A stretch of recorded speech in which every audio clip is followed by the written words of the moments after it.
Hello, I'm Margaret, and today is my final episode in my series of puddings. This is a very simple and straightforward recipe. It starts with a simple sponge, and you can add any topping you like, whatever you fancy. I've made individual puddings today just so I can show you a variety of flavours, but each one can be made as a bigger size family pudding to share. But there's one thing you must remember with each one: they all need a beautifully creamy custard.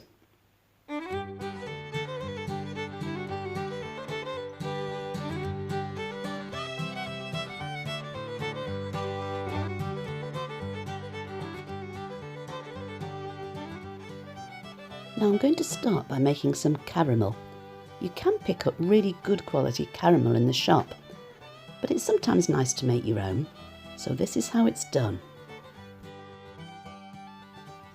The sugar goes in the pan on a medium heat with a splash of water. This needs to be stirred continuously until all the sugar is melted. When it starts to bubble, pop the butter in bit by bit and keep it cooking, keep it stirring until it's a beautiful golden brown colour.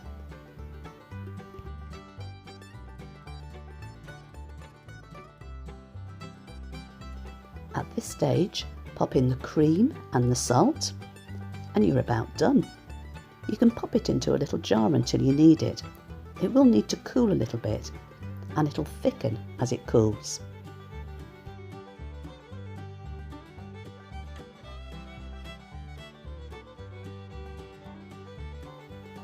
Next, I'm going to butter the little bowls. Anything oven proof will do.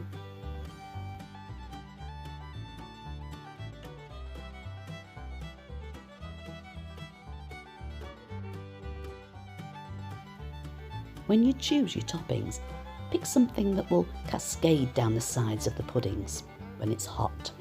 And if it's a bit thick like this jam, you could always heat it up a little bit before you pop it in. That way it'll lie nice and flat in the bottom of the little bowl. Here's the caramel we made earlier.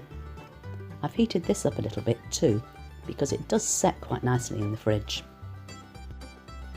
And who doesn't like Nutella? Ooh, you can do so much with it. It's a lovely versatile ingredient.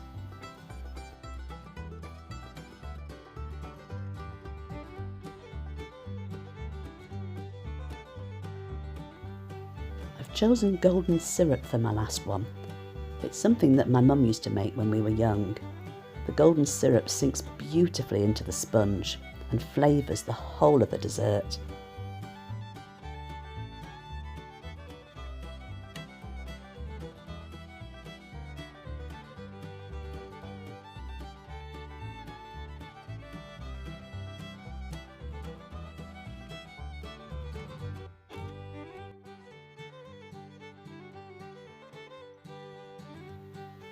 The sponge is a recipe that we've used before on here.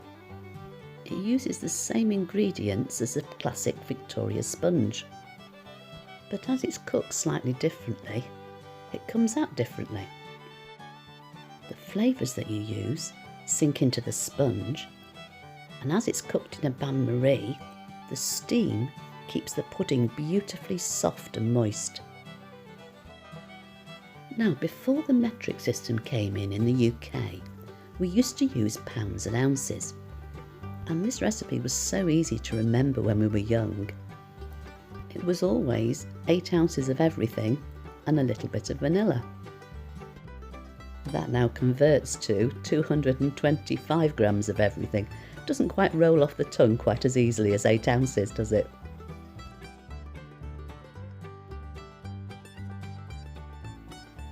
When I'm using a mixer, I always like to scrape down the sides a bit, just to make sure I haven't left any ingredients at the side unmixed in.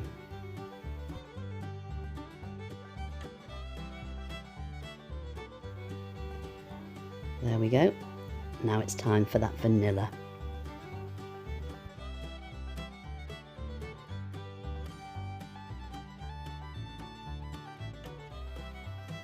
going to put the flour in all at once, and of course do away with the mixer now and fold it in.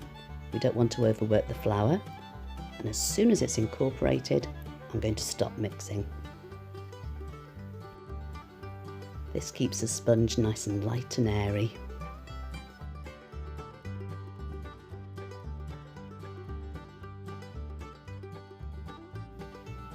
Now it's time to fill those little pots.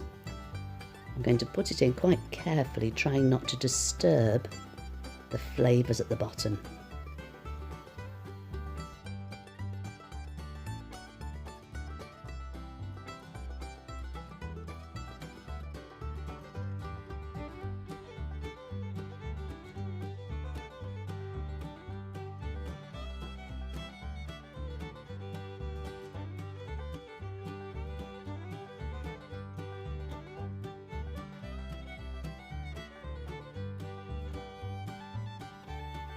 I'm going to smooth out the tops, because when we turn them out, of course, the top will be the bottom, so it needs to be nice and flat.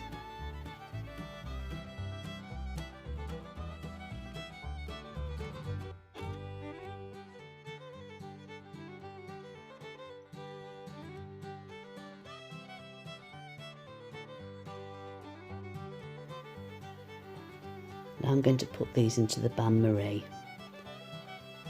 A deepish tray, and then I'm going to pop some water, boiling water, at the oven, around up about halfway. But before I do, I've made some little silver foil lids for these, and I'm going to scrunch them on top to stop them rising too much. There we go, and then the steam won't get into the pots either.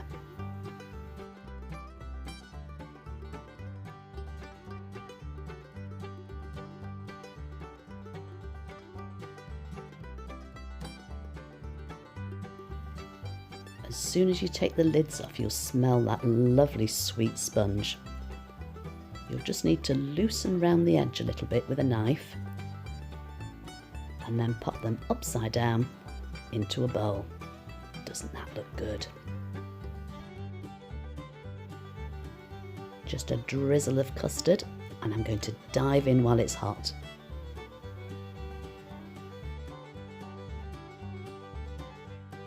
Oh, lovely. I'll let you watch the rest as the music plays out. Thank you so much for visiting today and watching my video. I hope you've enjoyed my bake and bake today. Have a great week, and I'll catch you again soon.